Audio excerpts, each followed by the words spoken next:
नवी मुंबईतील एपीएमसी फळ मार्केटमधील निर्यात भवनाच्या पाठीमागे सायंकाळी 7:30च्या सुमारास मोबाईल टॉवर बॉक्समध्ये अचानक आग लागली। या आगीत संपूर्ण बॉक्स जळून खाक झाला आहे। या मोबाईल टॉवरच्या आजूबाजूला पुठ्ठे, बॉक्स, भंगार इत्यादी साहित्य खरेदी विक्री होत आहे। त्यामुळे आग लागल्याचा प्राथमिक अंदाज वर्तवण्यात येत आहे।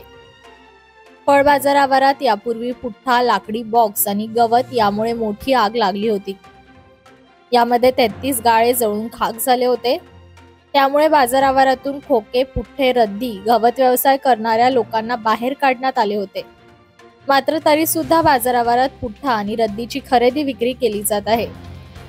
ही आग आटोक्यात आणण्यासाठी अग्निशमन दलाने तब्बल 1 तास अथक प्रयत्न केल्यानंतर आग आटोक्यात आणण्यास यश प्राप्त झाले आहे।